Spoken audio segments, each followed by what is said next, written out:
Welcome everybody to the AEW post pay-per-view. I'm your host Psycho J. I watched the whole entire thing starting from 1:00 this afternoon to now, just getting off at 5:35. Pay-per-view from top to bottom was great. Starting off with there was a lot of writing down. Jesus. Starting with the 0 hour, started at 11:30 Eastern Standard Time, with some of the key opening matches that I was kind of watching as well. I wish they would do a little bit more with Crew. For mine, to be honest, but hey. But 0 hour is pretty good. Leading up to the opening of the pay-per-view, and I found it a little bit interesting that they pretty much they ended 0 hour with the Ops versus the War Dogs. I thought that was a pretty good little close to the end match. I wish they would kind of feature AEW for instance.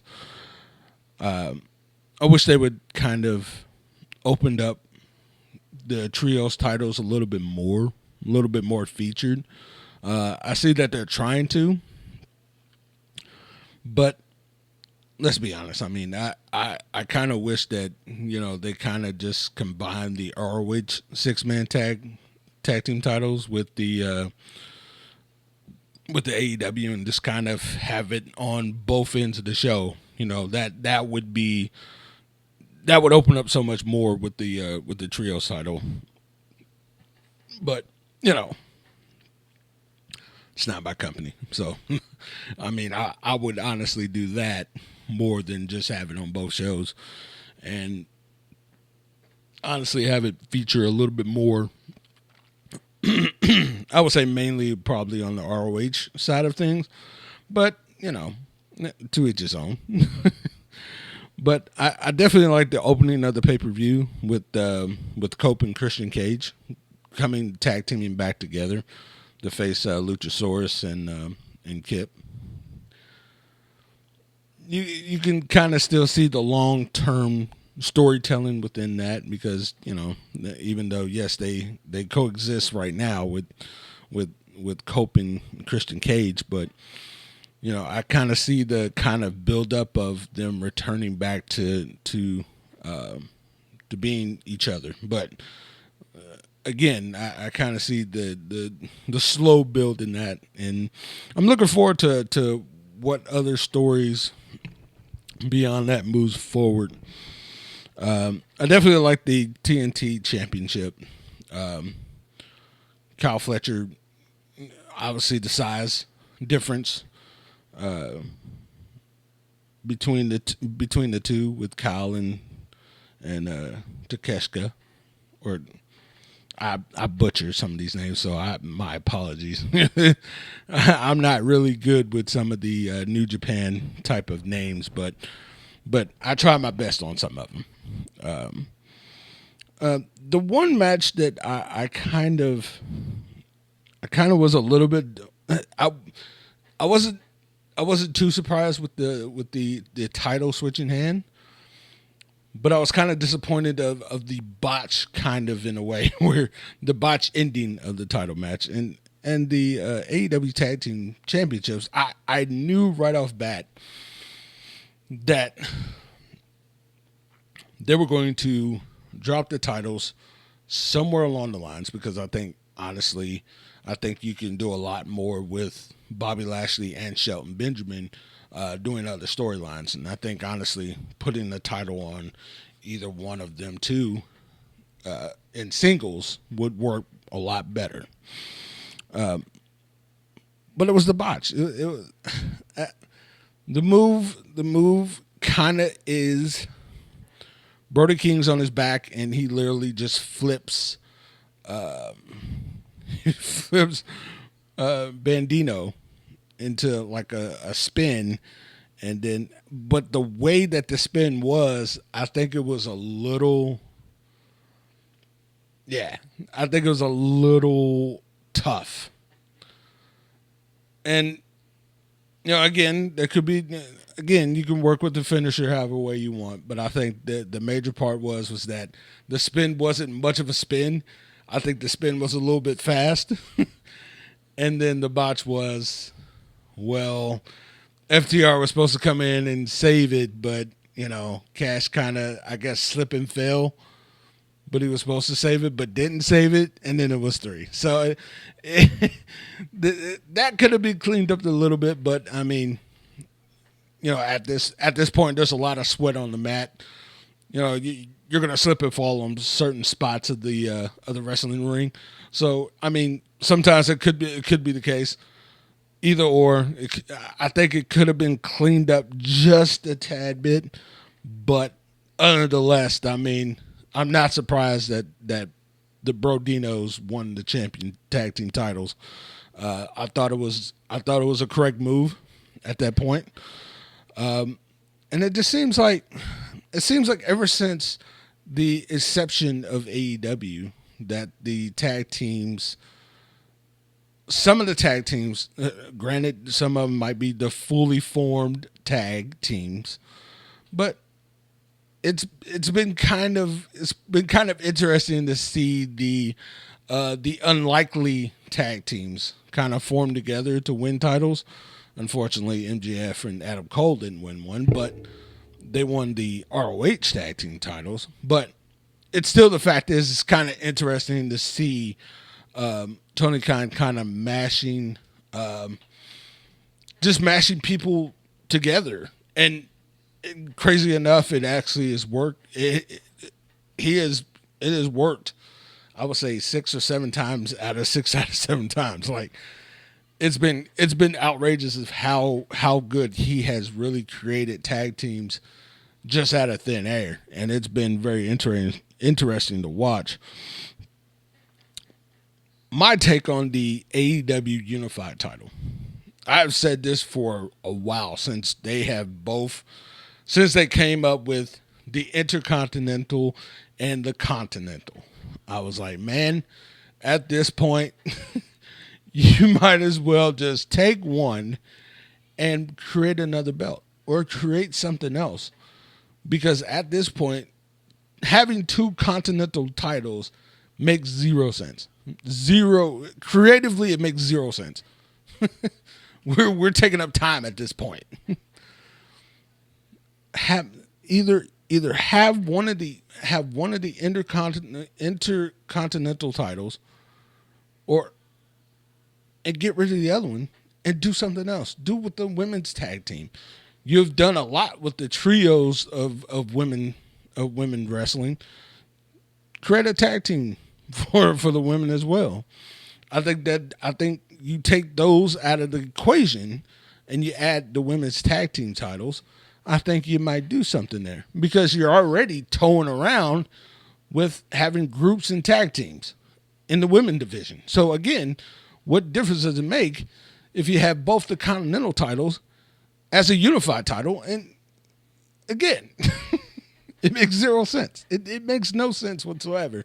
And then you create a beautiful title and call it the AEW Unified title. And I'm like, at this point, you could have just submitted to one and been done. But again, I'm not the one that's in control of this company, but I wish I kind of was, because a lot of my thought process would be a lot more different and a lot more making sense than wasting some of the other talent's times with just something that should be a tag team or a trio for the women. I think, honestly, the women's division in AEW is a lot hotter than the women's division in any other pro wrestling at this point. Some of y'all might disagree with me. Don't care. Because honestly, at this point, I don't see any women's division in WWE, TNA, or any other ones that really matches AEW's women's division top to bottom. And I will debate you on that all day. Even potentially wise. Even some of the new ones. Now, the one that honestly impressed me more than anything is in the TBS title match. The 21-year-old sensation, Bozilla. She's 6'1", massive woman. I see. I like that. I like her. I can see great things and great storylines that you can really put with her. Yes, she's 21. Hey, there's a lot of great young stars that I think, if it hasn't been for AEW putting these great women and great men at a young age to the forefront, I think a lot of us would be in the dark with some of the other future wrestlers out there. But I think she was one of the brighter spots. And she's a force. She's a force to be reckoned with. And honestly, I would love to see her in AEW soon and be a force in AEW's women's division. I think that would strengthen it even more. And on top of that, too, she's a lot bigger. So it even makes it, for my money, the cherry on top.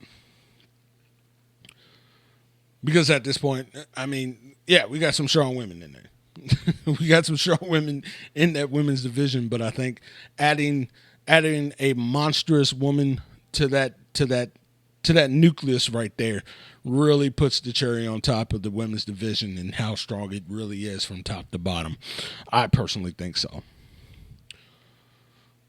Switching gears to what I was talking about earlier with the AEW Unified title. Now, Okada retained it. Completely understand why. Because Swerve has surgery. Multiple reports have been out there that he's going to take some time off due to some surgery and healing up, honestly. And I can't blame him for it. But the one thing that I did not see coming, or part of the bingo card, was Wardlow finally returning to an AEW ring. Now, I know some of you WWE guys want Wardlow in either NXT, Raw, or SmackDown, and you think you can do great things. Newsflash. There's a couple of AEW guys that you still haven't really fully sink your teeth into. And let's be honest, it ain't looking good. But Wardlow, I love Wardlow. And I think Wardlow, the sky's the limit for Wardlow now more than ever.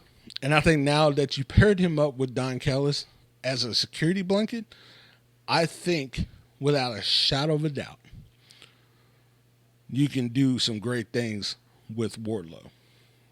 And like I said, he is a straight up powerhouse. The one thing that I hated the most was when they broke MJF and him up. Rightfully so, at that point, get a little fresher, new look, get him acclimated to the singles, and maybe he can. Maybe he can with the Don Callis family. We'll see. But I feel like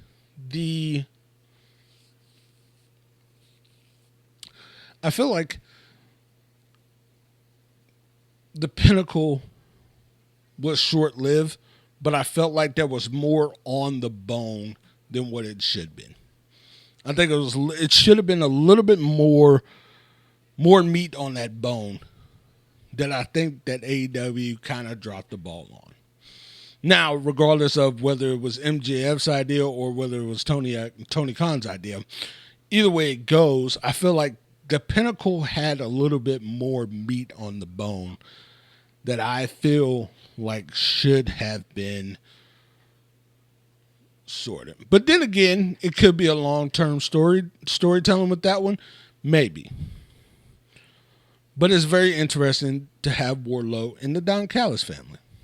Now, it's already loaded as is with the whole bunch of Lance Archer, Takeshita, Fletcher, you know, and the list goes on, but Josh Alexander, all those, like, I feel like they're just getting more and more bigger and more ridiculous. But it's actually good because being a part in the Don Callis family, you're still getting on TV.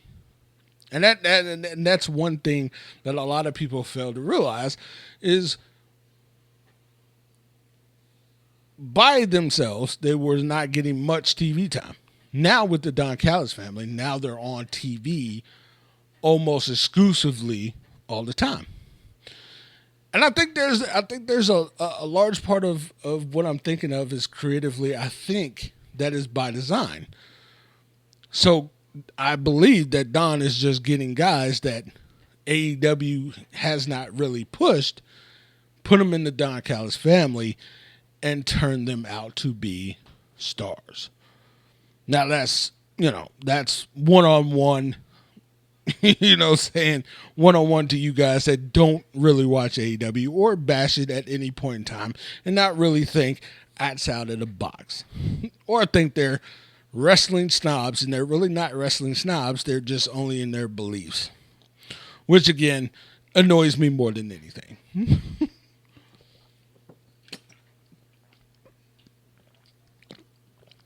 But again, nevertheless, not surprised by any of it.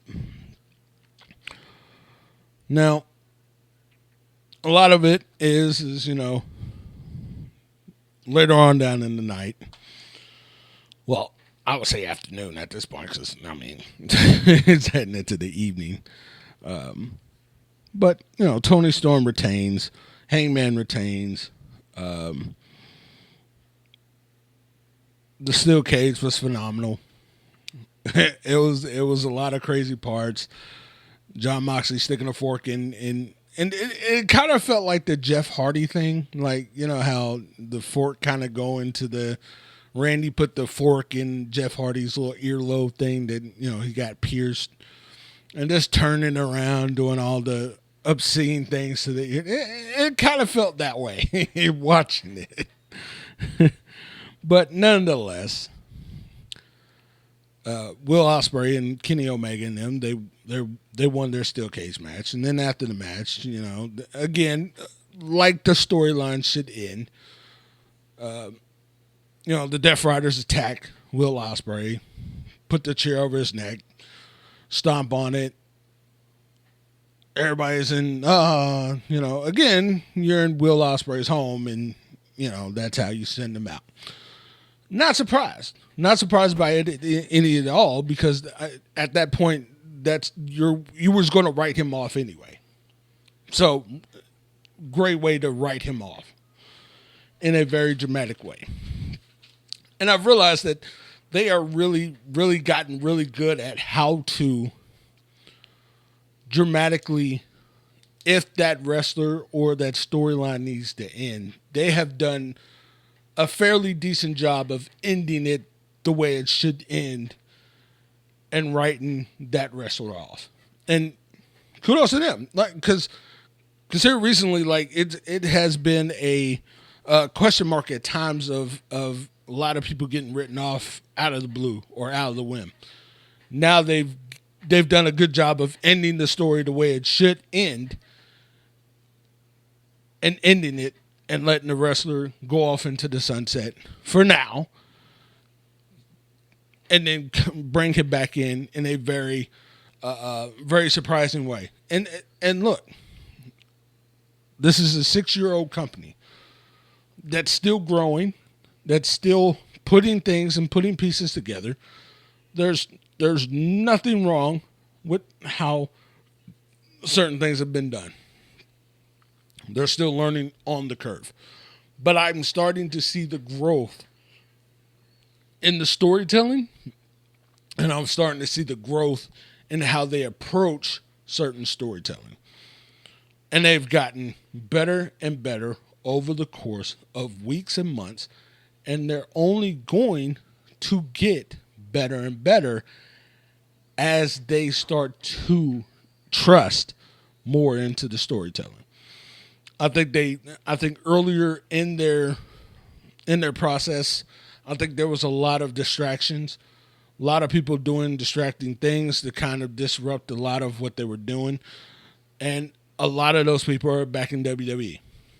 Good riddance. I think now their focus is on them and should be on them to increase their storytelling and improve a lot of it. And look, a lot of it sometimes could be trial and error sometimes could be trial and error, but in order for, and I've always said this before, and I'll be the first on here to let you guys know, some of the storytelling that goes on in professional wrestling, if it does not go well, there's a way that you can end it creatively. So that way you're not leaving anybody hanging. Just like tonight with the steel cage match with Kenny Omega and John Moxley. That was a long-term history right there between the two of them. Starting it off early back in 2019 when John Moxley first appeared in All In. and went after who? Kenny Omega. But again, it's not an everyday thing. They have spreaded it out over the course of the 6 years. They have put it in increments and little bits and pieces throughout the years and creative and a little bit of creative wise, with the five man tag in the steel cage match. They do certain little small things to continue the storytelling. And I hate when people sit there and say that AEW does not do long-term storytelling. Yes, they do. You just don't pay attention. It's there. It's there in the forefront. But like I said, we're dealing with a bunch of idiots that talk wrestling and don't know anything about professional wrestling. They say that they do, but they don't. Which, again, goes back to the fact is, if you love professional wrestling, then you should understand what professional wrestling is. If you love entertainment wrestling, then you need to stay over there and watch entertainment wrestling. Newsflash. There's a difference between entertainment wrestling and professional wrestling. Hate to say it. Hate to burst your little bubble, but that's the truth. The truth of the matter is that professional wrestling is never entertainment wrestling. And when I say entertainment wrestling, that means what WWE is trying to do with, unfortunately, TNA, which TNA has always been its own brand and its own entity. But a lot of people want to, I guess, hitch their wagon to WWE, which is cool, understandable, because they're trying to make money. Hey, and look, I'm going to say this flat out, and be honest with you flat out. If that was the case, yeah, if I'm searching for big time money, I'm going with WWE. But if I'm professional wrestling, I'm definitely going with professional wrestling, which is AEW. Which, again, it could be both, but it can also be beneficial for either side. Not to knock TNA, because I love TNA. I've always loved TNA. I've loved more the TNA than what it is because, again, the storytelling in TNA was phenomenal. One of the best. But I hate the direction that they're going. I think it's a little kiddified. Can't be kidding. I'm gonna say this, and then I'm gonna end my pay-per-view post game match or post game podcast show. I don't know why I said match. It's outrageous. Look, I love professional wrestling. The reason why I love professional wrestling is because, again, a lot of this shit that y'all talk about or say that it's fake. Let's get one thing straight. Storytelling is fake. Yes. Some of it is predetermined. But like I've always said here on this show, on the Psycho Headache podcast, that a lot of what they do is not fake. A lot of what they have to do is not fake. A lot of it that they have to subject themselves to at times is not fake. By any stretch of the imagination. That's why they get to pay the big bucks. That's the sole reason. You've noticed a couple of guys that kind of walk with a limp. Or, for instance, I was scrolling through social media and I see Mark Henry. And the person that was videoing Mark Henry walking was kind of shocked that he was walking the way he was. And I'm like, yeah, that's years. That's years of putting your body on the line. And I'm not saying WWE is not the same way. I'm not saying that at all. Because wrestling is wrestling. The grind of it, yes, that is 100%. That's what you're gonna look like when you hit a certain age. You know what I'm saying? Your back's not gonna be 100%. Your body's not gonna be 100%. But like I said, there's a difference between entertainment wrestling and pro wrestling. It's completely different. Completely different. It's a different step. It's a different mentality from pro wrestling to entertainment wrestling. There's two separate things. And until we get this understood, and get this where it should be, more better off we can be for just enjoying wrestling altogether.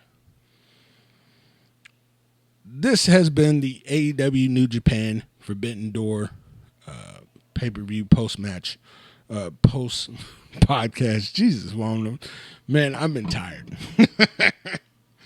I've been tired. But nonetheless, I'm glad that you guys joined us. Appreciate you guys listening. Continue listening to us. Hit the subscribe button on our YouTube channel. And please follow us on TikTok at the Psycho Headache Podcast TikTok page. And please hit that subscribe button for the YouTube channel and comment down below. Man, we would love to hear from you. I'm Psycho J. Thank you guys for joining me. And we will catch you on the flip side. Holla.